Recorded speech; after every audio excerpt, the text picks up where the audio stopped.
मंगल भवनया मंगलहारी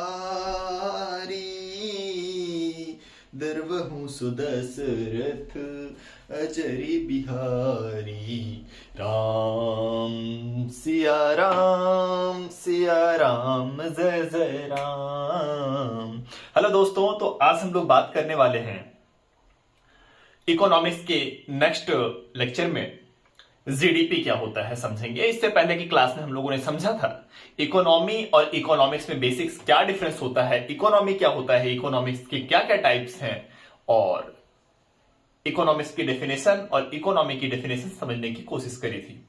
आज हम लोग बात करेंगे दोस्तों जीडीपी। जीडीपी बेसिकली होता क्या है उसकी बात कर ले हम लोग। जीडीपी का फुल फॉर्म क्या होता है, फिर डेफिनेशन यहां से यूपीएससी का टारगेट रहा है, कई बार यहां से क्वेश्चंस आए हुए हैं प्रीलिम्स में। तो जीडीपी का फुल फॉर्म तो होता है ग्रॉस डोमेस्टिक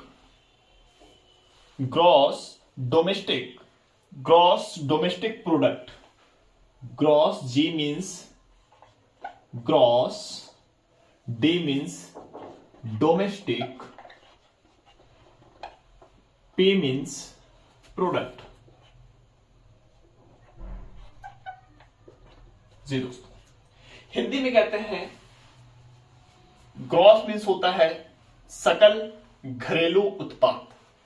सकल घरेलू उत्पाद, इसके डेफिनेशन समझने की कोशिश करते हैं दोस्तों। जीडीपी का मतलब यह हुआ कि सकल घरेलू उत्पाद। अब इसके डेफिनेशन की तरफ समझते हैं और जानते हैं कि डेफिनेशन इसकी होती क्या है।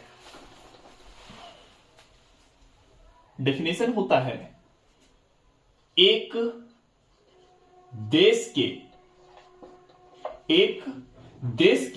घरेलू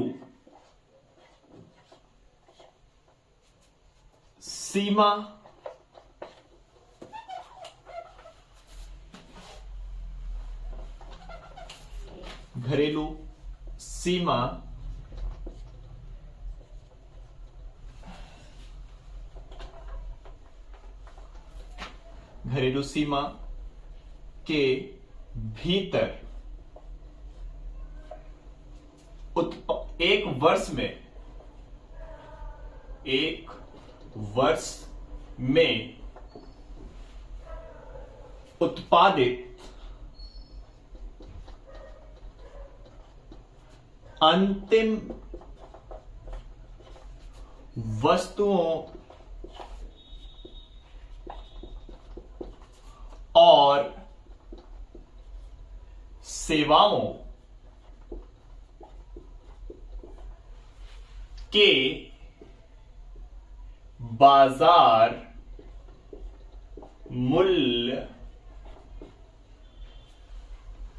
मूल्यों, ऐसे कर लो, बाजार मूल्यों के समग्र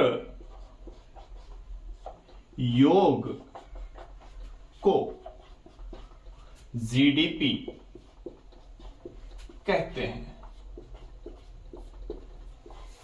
दोस्तों, इसी डेफिनेशन से यूपीएससी कई बार क्वेश्चन पूछा है और इन्हीं टर्मिनोलॉजी पे क्वेश्चंस बनाया हुआ है वो, और बच्चे पछाड़ खाए हुए हैं। तो इस बार हम लोग कोशिश करते हैं पीटी के क्वेश्चंस अगर जीडीपी से आए तो हम मिस्टेक ना करें और अपने अच्छे से अच्छे मार्क्स लेकर के आए। जैसे अपना सिलेबस कंप्लीट होगा पीवाईक्यू पे हम लोग डिस्कशन करेंगे दोस्तों। पीवाईक्यू इकोनॉमिक्स में जितने भी क्वेश्चंस आए हुए हैं सब on class on the board पे कराने वाले हैं। तो इसमें समझेंगे एक देश का मतलब समझ गए, वो हो सकता है पाकिस्तान हो, भारत हो, अमेरिका हो, कोई भी हो।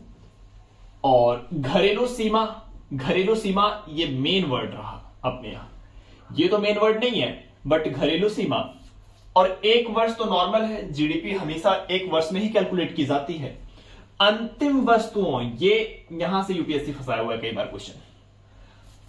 अंतिम वस्तुओं और सेवाओं के बाजार मूल्य, ये बाजार मूल्य हमेशा माइंड में रखना है। समग्र योग को जीडीपी कहते हैं। क्या कहते हैं? जीडीपी। अब समझे हम लोग कि हम लोग का जो घरेलू सीमा है, घरेलू सीमा क्या होता है?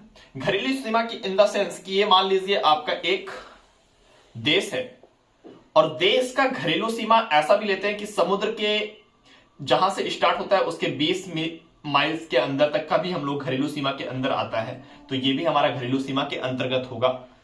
और एक वर्ष में उत्पादित अंतिम वस्तु यहां पे मेन प्रॉब्लम है।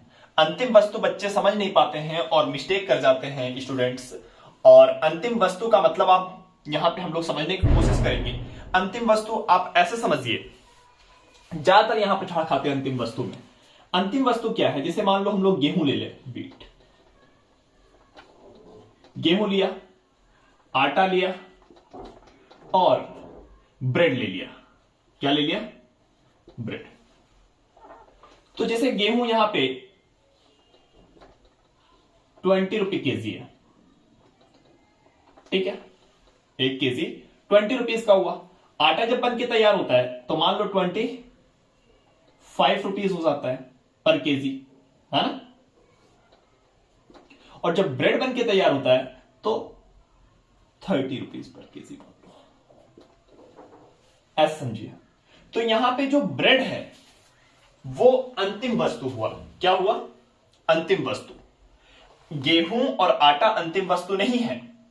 अगर आटा ही लेकर के हम लोग सपोज दैट कि गेहूं से आटा बनाया, आटा को ही हम लोगों ने घर में यूज करके रोटी बना के खा ली, तो उसमें क्या हुआ? आटा हमारा अंतिम वस्तु की तरह काउंट होगा, ना कि ब्रेड। तो समझ में आ रहा होगा दोस्तों।